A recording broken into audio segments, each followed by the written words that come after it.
Hi, and welcome to our Introduction to Critical and Close Studies. This segment will be suitable for Year 12 Advanced and Year 12 Standard English.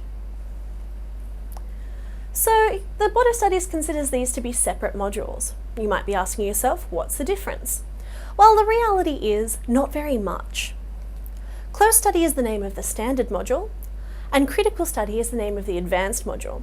They pretty much do the same thing, except Advanced has to do a few extra things. So let's start by talking about what Close Study is. The Board of Studies syllabus description describes Close Study as this. This module requires students to engage in detailed analysis of a text. It develops students' understanding of how the ideas, forms and language of a text interact within the text and may affect those responding to it. So what does that actually mean? What do you need to know? You must know everything about the text in depth and detail. So you must know this text much better than you knew your belonging text. You must really be able to recite it, quote from it, and sort of know what happens in every chapter or act. You must understand the way in which the text was put together. So think about structure, plot, themes, and characterization. So another big difference between this and belonging is that rather than just thinking about themes, you're going to think about all aspects of the text as a whole, and you might write a paragraph on every aspect. You must also know about genre and text type. So even though there's technically no additional material for this module, you must do research and wide reading.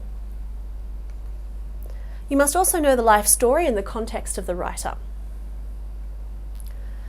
If there's any kind of difference between Close Study and Critical Study, it's this. There's a very heavy emphasis on text type technique. So that means that if you're doing a film, you must know about camera shots and camera angles, and if you're doing a 3-act play, you must be able to discuss that 3-act structure. So what's Critical Study then? The syllabus description goes, this module requires students to engage with and develop an informed personal understanding of their prescribed text. Through critical analysis and evaluation of its language, content and construction, students will develop an appreciation of the textual integrity of their prescribed text. They refine their own understanding and interpretations of the prescribed text and critically consider these in the light of the perspectives of others. Students explore how context influences their own and others' responses to the text, and how the text has been received and valued. So what does that mean? It means you have to do everything that Close Study does and discuss the textual integrity of the text. Briefly, what textual integrity means is how well built your text is, how well put together it is, and how the bits work in harmony. But we're going to talk a little bit more about textual integrity later. You must know how the text was received by the audiences at the time it was made and as it went on in time, and know what critics said about it. For Critical Study, you have to actually quote from these critics at different times as well. You must be aware of any revisions the text underwent and any director's cuts or final additions. So you must know all about how the text was put together over time. So Critical Study and Close Study are the biggest modules that you're going to do in your HSC. The essay that you're asked to write is the most like a university essay. So in order to kind of carry it off with sophistication and flair, there's a couple of terms that you need to know and to be comfortable using. The first one of these is conventions. So the conventions of a text type or genre are the things that a text from that category normally does. So for example, a novel will typically have text type conventions such as protagonists, plot shape, dialogue, characters, prologues and epilogues. The crime fiction genre has genre conventions such as a mystery plot, a detective protagonist, red herrings, which are dead ends in the investigation, and a denouement, the unravelling of the whodunit at the end. So this can be useful when discussing genres in your text, and also it's a way to talk about the bits of your text without using the sort of unsophisticated language of bits. So usually you can use this to talk about things like plot structure, characterization. All these things will usually come under conventions. Textual integrity. Now every essay needs to use this phrase. Textual integrity is how well built your text is in terms of textual structure, language, characterization, plot, ideas and themes. A well-built text is thought to stand the test of time, which means that people will keep reading it on and on throughout the centuries, and should remain relevant to new audiences due to its universal themes. So we're going to talk about universal themes in just a minute. I'd like to give you an analogy for how to think about textual integrity. So if you look at the ship over here, one of the old-fashioned sailing ships, it has been put together in a certain way. When we look at the hull of the ship, which is like the structure, every plank in the ship needs to be working properly. So if we think of that as language techniques, we know that if there's a missing plank or if there's a hole in one of the planks, the ship is going to sink. If we look at the crew on the ship, we know that if there are no crew, or if it's a lazy crew, then the ship isn't going to go anywhere. So that would be like characterization. If we think about the mast of the ship, that's rather like the plot. So if the mast is broken, then the ship's not going to have any direction. And that's very much what happens if your plot is lacking. And when we look at the sails, we'd be thinking about themes. So if there's holes in your sails or if they're tatty, we know that the ship isn't really going to go anywhere. So the idea is that all of these bits have to work in harmony within your text in order for your text to stand the test of time, or in order for the ship to keep sailing. Universality. Universality is a text's ability to appeal to different cultures, societies, and time periods because its themes and characters can be related to by everyone. So the idea is that these are themes that everybody, no matter what kind of lifestyle they lead, will care about. So themes such as family, identity, love, revenge, justice, and existentialism are all said to be universal.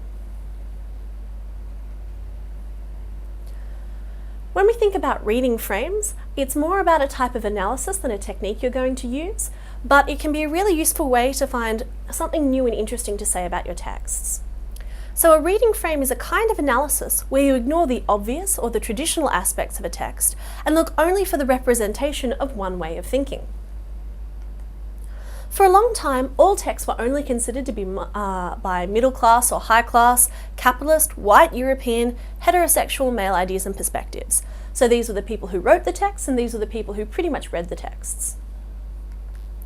When we started to acknowledge minority viewpoints in the 50s and 60s, we went back and looked at some history and literature through different viewpoints that had often been ignored.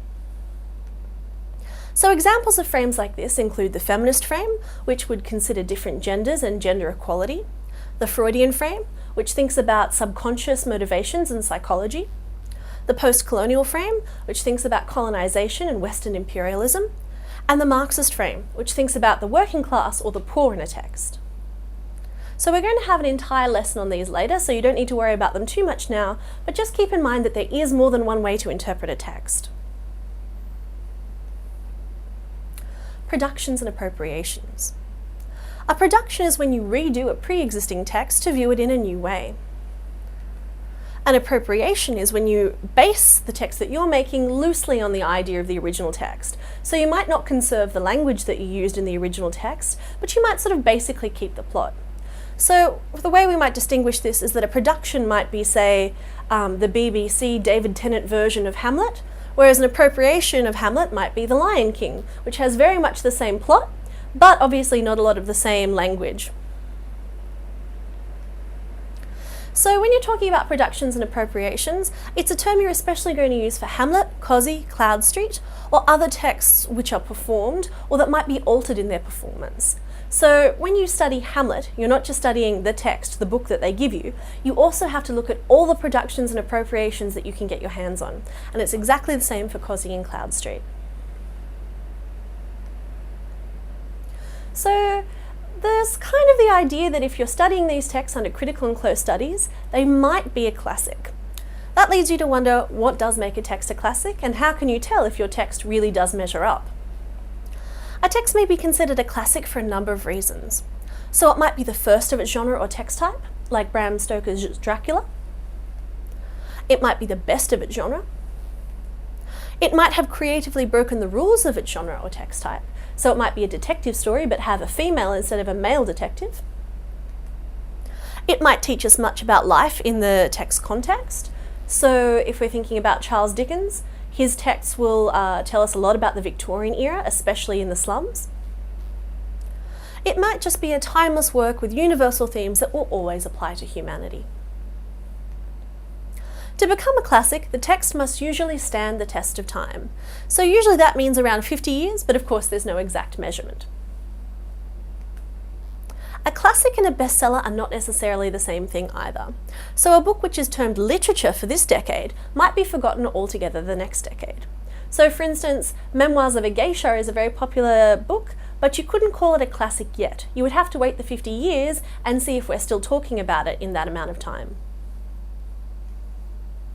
All close and critical study texts are considered potentially classics, or if they've been around for 400 years, they're already classics.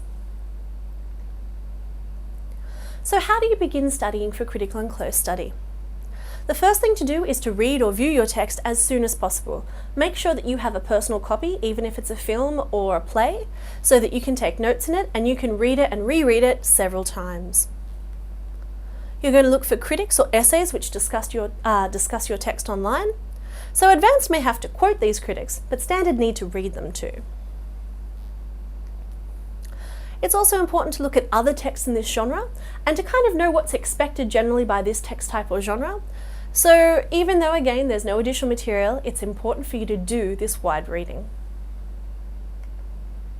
So that's the end of this lesson. If you feel like you need some notes to help you along with your set text, or you'd like further help, please visit us at www.primeeducation.com.au.